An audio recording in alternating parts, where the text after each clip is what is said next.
Welcome to D Kumar life science classes. I am Dhirendra Kumar. आज हम लोग बात करें, बहुत इंपॉर्टेंट टॉपिक है EMSA and DNA footprinting. ये आपका टॉपिक ऐसा है, आपके रेगुलर एग्जाम में आपके पूछे जाते हैं, चाहे गेट हो या चाहे CSI या नेट हो, या कोई भी स्टूडेंट बीटेक बायोटेक्नोलॉजी या एमटेक बायोटेक का स्टूडेंट है या MSc बायोटेक का स्टूडेंट है, तो ये फूड प्रिंटिंग उनके कोर्स में बहुत इंपॉर्टेंट चीज़ है, ये आपके एग्जाम में पूछी जाते हैं। दोस्तों, इस वीडियो को आधा मत देखिएगा, नहीं तो समझ नहीं आएगा। पूरा वीडियो आप क्लियरली आप देखिएगा, आपका 100% जो है आपका कंसेप्ट क्लियर हो जाएगा। तो दोस्तों, हम लोग 1 बाय 1 टॉपिक हम लोग स्टार्ट करने चल रहे हैं। पहले हम लोग बात करते हैं EMSA है क्या। EMSA का फुल फॉर्म की बात करते हैं तो इलेक्ट्रोफोर्टिव मोबिलिटी शिफ्ट एसे, ये आपका क्या होता है, उसका फुल फॉर्म होता है। तो ये रियल में कैसे हम लोग स्टडी क्या करते हैं, कैसे क्या है, तो इसमें देखा जाए the gel electrophoretic mobility shift assay is use to detect protein complex with nucleic acid. तो इसमें हम लोग वेल नोन है, जानते हैं कि हमारा जो न्यूक्लिक एसिड होता है, यूकैरियोट की बात करें तो उसमें बहुत से आपके प्रोटीन भी क्या होते हैं, बाइंडेड होते हैं। उनके जो डिटेक्ट करने की जो प्रोसेस होती है, जो फिनोमिनन होती है, उसको हम लोग क्या बोलते हैं, EMSA। तो EMSA is use to detect protein complexes with nucleic acid. अब इंपॉर्टेंट डिटेक्ट करते तो किस बेस पे करते हैं, it is based on electrophoretic mobility of protein nucleic acid complex. किस बेस पे हम लोग करते हैं बच्चों, on the basis of electrophoretic mobility of protein nucleic acid complex. The mobility shift assay are use for qualitative purpose under appropriate condition. They can provide quantitative data for determination of binding, stoichiometry, affinity and kinetics. ये बहुत important चीज होता है कि जो भी हम लोग क्वालिटेटिव या क्वांटिटेटिव जो हम लोग डेटा एनालिसिस करते हैं, कैसे करते हैं, ये डिपेंड करता है कि जो भी प्रोटीन किसी भी न्यूक्लिक एसिड बाइंड कर रहा है तो उसकी बाइंडिंग कैसे किस टाइप का, उसका डिटरमाइन हम लोग कैसे करते हैं, उसकी आपके एफिनिटी के बेस पे, उसकी काइनेटिक के बेस पे, या इसको स्टिगोमेट्री के बेस पे। तो ये आपके क्या होता है, मेन आपका डेटा होता है जो क्वालिटेटिव और क्वांटिटेटिव पर्पज के लिए क्या करते हैं, हम उसको आइडेंटिफाई करते हैं। ये gel electrophoresis method is quantify the binding of protein to specific DNA region, application of component of E coli, lactose, operon regulatory system. हम लोग देखा जाए दोस्तों, तो जेल इलेक्ट्रोफोरेसिस मेथड होता है, ये मेनली जो हम लोग आइडेंटिफाई करते हैं, ये क्वांटिफिकेशन होता है binding of protein to specific DNA region. इसको जो स्टडी हम लोग बात करते हैं, ये लाइकोप्रान में ये आपको डिस्कशन किया गया है, इसका मेन कंपोनेंट यूज किया जाता है। अब एडवांटेज की बात करते हैं EMSA का। The mobility shift essay has a number of strength. इसके पास एक नंबर ऑफ स्ट्रेंथ होता है जो आपके DNA प्रोटीन बाइंडिंग को एनालाइज करता है। The most significant benefit of EMSA is its ability to resolve complex of different stoichiometry और कन्फॉर्मेशन। इसका बहुत इंपॉर्टेंट आपका रोल होता है, ये आपके कोई भी कॉम्प्लेक्सिटी को भी क्या करता है, रिजॉल्व करके इजिली क्या करता है, आइडेंटिफाई करने में हेल्प करता है। The source of DNA binding protein में बी क्रूड, न्यूक्लियर और होल सेल एक्सट्रैक्ट या इन विट्रो ट्रांसक्रिप्शन प्रोडक्ट, या बोल सकते हैं purified separation.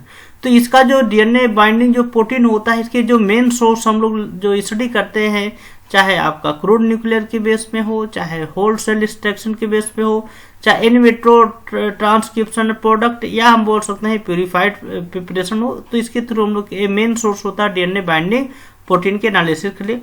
The relatively low ionic strength of electrophoresis buffer help to stabilise transient interaction, permitting event level complex to be resolve and analyse by this method.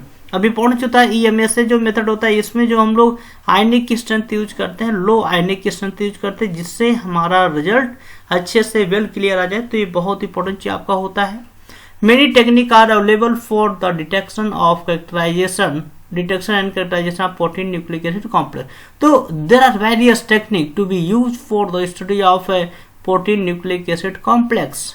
बहुत से आपके technique होते हैं जिससे हम लोग उसको आइडेंटिफाई करते हैं। The most widely use alternative assay are nitrocellulose, filter binding और DNA या DNase फूड प्रिंटिंग।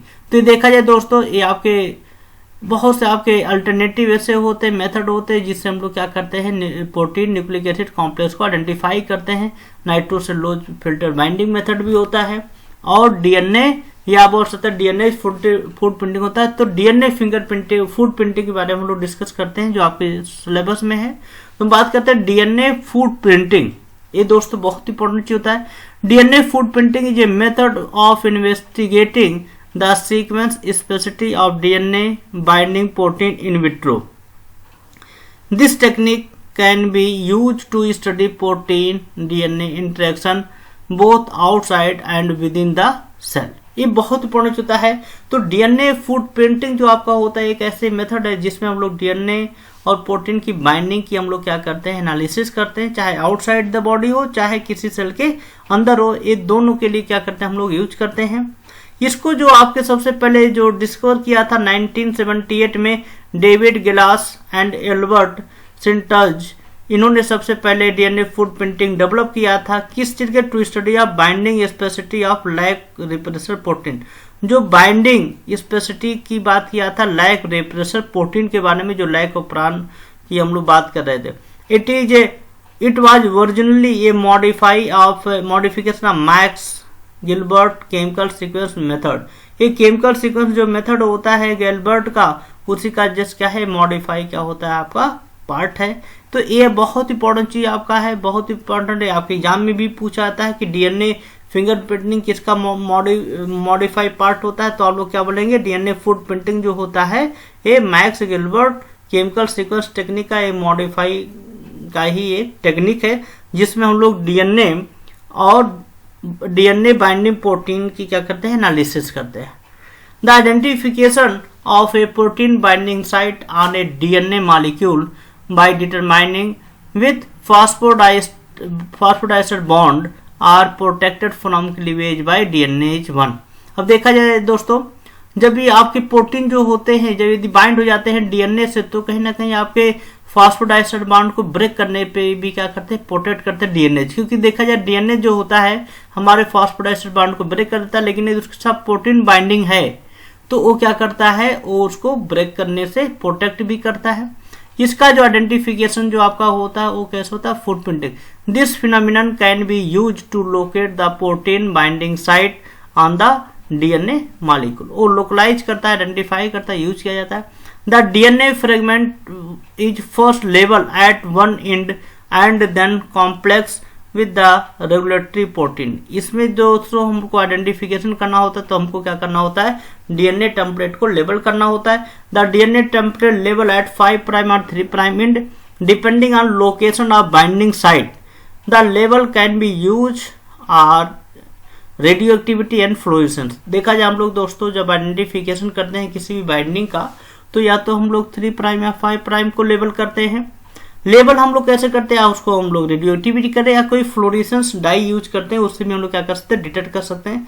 कैसे होता है उसको हम लोग यहाँ पे बात करते हैं। जैसे आपका डीएनए मॉलिक्यूल यहाँ पे देखा जाए दोस्तों, दिस द डीएनए मॉलिक्यूल। ये डीएनए मॉलिक्यूल को क्या करते हैं, हम लोग इसके इंड को लेबल करते हैं एंड रेगुलेटरी प्रोटीन ऐड कर देते हैं। इसमें देखा है DNA 1 is added but the amount use is limited so that the complete degradation of the DNA fragment does not occur. अब देखा जाए दोस्तों, हमने यदि डीएनए मॉलिक्यूल यूज किया है और उसमें डीएनए एंजाइम हमने ऐड किया लेस अमाउंट में, तो आपका डीएनए सभी डिग्रेड नहीं होगा। If the DNA fragment has no protein attach, the result of this treatment is family of label fragment. तो जो भी आपका डीएनए मॉलिक्यूल जिसपे प्रोटीन नहीं है, अटैच नहीं है, तो इसका मतलब क्या है, वहां का हम लोग ट्रीटमेंट क्या करते हैं, लेबल करते हैं। अब देखा जाए दोस्तों इस फिगर में दिया हुआ है ये डीएनए मॉलिक्यूल होगा, अब इंड को हम लोग लेबल कर रहे हैं। देखा जाए आपका कट गया एंड रेगुलेटरी प्रोटीन। ये देखा जाए ये इंड को लेबल किया गया, ये आपका बॉन्डिंग प्रोटीन हो गया। इसको हम लोग क्या करते हैं, लिमिटेड डीएनए 1 से डाइजेस्ट करते हैं। अब देखा जाए इसको हम डीएनए 1 से क्या करेंगे, डाइजेस्ट करेंगे। जब डाइजेस्ट करेंगे तो इसमें हम लोग देखेंगे सभी आपका डाइजेस्ट नहीं होगा। तो ये देखा जाए यहाँ पे दोस्तों, जब इसको डाइजेस्ट किया गया तो देखिए आपका यहाँ पे देखिए डाइजेशन आपका हुआ। तो DNA molecule are cut at the phosphodiester bond not protect by the protein. अब देखा जाए डीएनए आपका कट हो गया, आपका देखा जाए यहाँ पे देखिए आपका डीएनए मॉलिक्यूल क्या हुआ, आपका कट हो गया और ये आपका प्रोटीन रेगुलेटरी प्रोटीन क्या हो गया, आपके अलग हो गए। After removal of the bounding protein and separation of the polyacrylamide gel, the family of labelled fragment appear at the ladder of band. अब इसमें देखा जाए दोस्तों, remove protein gel electrophoresis detection of the label. अब इसमें देखा जाए हम लोग जो सी पे क्या करते हैं, पहले हम लोग डीएनए को लेबल करते हैं 5 प्राइम या 3 प्राइम पे। लेबल करने के बाद क्या करता है, डीएनए से हम उसको कट करते हैं। डीएनए से कट करने के बाद उसको क्या करते हैं, अब देखा जाए जब हम इलेक्ट्रोफोरेसिस टेक्निक यूज करते हैं तो इसमें देखा जाए दोस्तों, ये आपका देखा जाए ये लेन 1 है, लेन 2 है। लेन 1 में देखा जाए यहाँ पे कोई बॉन्डिंग प्रोटीन की बात नहीं हुई। देखा जाए डीएनए फ्रेगमेंट की बात करें बॉन्डिंग प्रोटीन, लेकिन यहाँ पे देखा जाए डीएनए बॉन्डिंग प्रोटीन आपके हो रहे हैं टेस्ट 2 में। ये देखा जाए यहाँ पे डीएनए बॉन्डिंग प्रोटीन होते हैं। ये क्या है, रियल में फूड प्रिंटिंग का है। यहाँ पे देखा जाए बॉन्डिंग है, माने positive where the protein are bond. यहाँ पे देखा जाए प्रोटीन बॉन्ड नहीं है, यहाँ पे क्या है, प्रोटीन बॉन्ड आपका रहेगा। ये मतलब क्या है, डीएनए को क्या करना है, प्रोटीन बॉन्डिंग है कि नहीं उसको हम लोग क्या करते हैं, यहाँ पे डिटेक्ट करते हैं। तो देखा जाए डीएनए फूड प्रिंटिंग के थ्रू हम लोग क्या कर लेते हैं, उसको आइडेंटिफाई करते हैं कि हमारा जो डीएनए मॉलिक्यूल है वो आपका प्रोटीन से क्या है, एसोसिएटेड है कि नहीं। तो ये दोनों बैंड जो है, ये देखिए यहाँ पे वेल क्लियर हो रहा है लेन 1 और लेन 2 में। लेन 1 में मतलब क्या है, नो बॉन्डिंग प्रोटीन। लेन 2 में क्या है, आपका डीएनए प्लस बॉन्डिंग प्रोटीन आपका है। तो ये आपका यहाँ पे क्या है, पॉजिटिव आ रहा है और यहाँ पे क्या होगा, आपका नेगेटिव है। तो जो position where the protein bound, ये आपका पोजीशन है जहाँ पे प्रोटीन क्या हो रहा है, आपका बाउंड। इस फिगर में भी आप क्लियरली आप लोग देख सकते हैं। अब देखा जाए दोस्तों, बात करते हैं इसका एप्लीकेशन क्या है। तो इसमें देखा जाए इन विवो फूड प्रिंटिंग की बात करते हैं, क्योंकि फूड प्रिंटिंग जो होता है डीएनए फूड, ये आपका इन विवो और इन विट्रो दोनों आपके होते हैं। तो इन विवो फूड प्रिंटिंग की बात करें, in vivo footprinting is a technique use to analyse the protein DNA interaction that are occurring in a cell at a given time point। मतलब क्या है, किसी भी एक गिवन सेल की हम लोग बात करते हैं तो वहां पे क्या करते हैं, टेक्निक जो एनालाइज करता है प्रोटीन डीएनए इंटरेक्शन को। दूसरा आता है quantitative footprinting. The DNA food printing technique can be modified to assess the binding strength of a protein to a region of DNA. ये इंपॉर्टेंट होता है, ये बहुत इंपॉर्टेंट आपका प्रोसीजर होता है जिसमें हम लोग डिटेक्ट करते हैं कि कोई भी डीएनए मॉलिक्यूल से कितने प्रोटीन आपके बाइंड और उसकी स्ट्रेंथ क्या बाइंडिंग क्या। नेक्स्ट हम लोग करते हैं डिटेक्शन बाय कैपिलरी इलेक्ट्रोफोरेसिस। इसके थ्रू भी हम लोग कर सकते हैं to adopt the food printing technique to update detection method. The label DNA fragment are detected by a capillary electrophoresis device instead of being run on a polyacrylamide gel. तो इसमें देखा जाए इससे भी हम लोग क्या कर सकते हैं, डिटेक्ट कर सकते हैं आपके डीएनए फ्रेगमेंट का कैपिलरी इलेक्ट्रोफोरेसिस के थ्रू। तो बहुत इंपॉर्टेंट आपके कोर्स के लिए है। इस वीडियो को बनाने के लिए हमने काफ़ी रेफरेंसेज यूज किए हैं, काफ़ी बुक और कुछ एनपीटीएल के भी कोर्स, एनपीटीएल के से भी मैटर लिए गए हैं, नेट के मैटर है, तो बहुत से रिसर्च पेपर के मैटर हैं। तो इस वीडियो को बनाने में इनका बहुत इंपॉर्टेंट रोल रहा। Thank you guys. Next video में हम लोग डिस्कस करेंगे construction of genomic and DNA library. आपने इस वीडियो को अंत तक देखा, इसके लिए थैंक यू। लेकिन दोस्तों, यदि आप ये वीडियो किसी को शेयर करेंगे तो आपका एक शेयर उस बच्चे का हो सकता है करियर अच्छा करते, हो सकता है उनके एग्जाम में नंबर अच्छा अडॉप्ट माने पा सकें।